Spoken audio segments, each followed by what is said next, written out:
ఏపీలో నకిలీ మద్యం ఏరులై పారుతోందంటూ తిరుపతిలో వైఎస్ఆర్సీపీ ఆధ్వర్యంలో మహిళలు నిరసన తెలిపారు. ఊరూరా బెల్ట్ షాపుల ద్వారా నకిలీ మద్యాన్ని నమ్ముతూ తమకు రక్షణ లేకుండా చేస్తోందంటూ కూటమి సర్కార్పై నిప్పులు చెరిగారు. రాష్ట్రంలో నకిలీ మద్యం తయారీపై సీబీఐతో విచారణ జరిపించాలని డిమాండ్ చేశారు మహిళలు.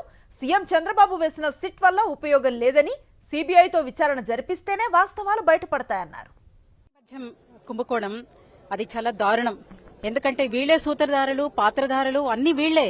కానీ నెపాన్ని వైఎస్ఆర్ కాంగ్రెస్ పార్టీ మీద నెట్టి ఈరోజు పబ్బం గడుపుకుంటోంది.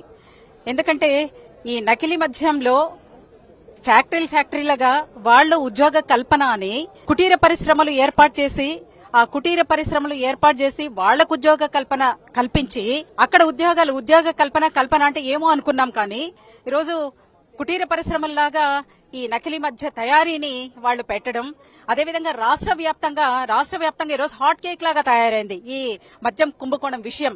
ప్రతి ఒక్కరు దీని మీద చాలా చాలా ఆందోళనలో ఉన్నారు. ఈ ఆందోళనకి మేమందరూ వైఎస్ఆర్ కాంగ్రెస్ పార్టీ తరఫున ఏం డిమాండ్ చేస్తున్నామంటే, ఖచ్చితంగా సీబీఐ ఎంక్వైరీ వేయాలి, నిజాలు వెలికి తీయాలి. రాష్ట్రంలో మహిళలు ఏమైనా పర్లేదన్నట్లు తాగండి, దొల్లండి, చావండి అన్నట్టు ఈ చంద్రబాబు నాయుడు గారి కూటమి ప్రభుత్వం ఉండడము దురదృష్టకరం. ఈరోజు ఖచ్చితంగా ఎవరైతే నిందితులు ఉన్నారో పకడ్బందీగా మీ పార్టీ వాళ్ళని తెలుస్తా ఉంది. తెలిసినా ఎందుకు సీబీఐ ఎంక్వైరీ చేయకుండా భయపడుతున్నారనేది ఈ రాష్ట్రంలో ఉన్న ప్రజల ప్రశ్న. కాబట్టి ఖచ్చితంగా సీబీఐ ఎంక్వైరీ వేయాలి, నిజ నిర్ధారాలు తేలవాలి. తేల్చిన వెంటనే ఎవరైతే శిక్ష వేయాలని, ఈ నకిలీ మద్యం ఏరులై పారిస్తూ ఈ మహిళల మాన ప్రాణాలని కాపాడాల్సిందిగా ఈ కూటమి ప్రభుత్వం మీద చిత్తశుద్ది ఉంటే, ఏదైతే పవన్ కళ్యాణ్ గారు ప్రశ్నిస్తానన్న పవన్ కళ్యాణ్ గారు ఎట్లా పోయారో తెలియలేదు.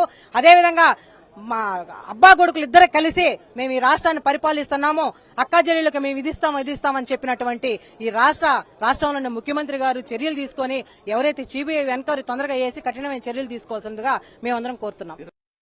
సిబిఐ ఎంక్వైరీ వేయొచ్చు కదా, మీరు భయపడతా అంటారు. మద్యం, నకిలీ మద్యం డోర్ డెలివరీ కూడా చేస్తా అంటారు. ఎంత సిగ్గుచేటుగా ఉంది చంద్రబాబు నాయుడు గారు.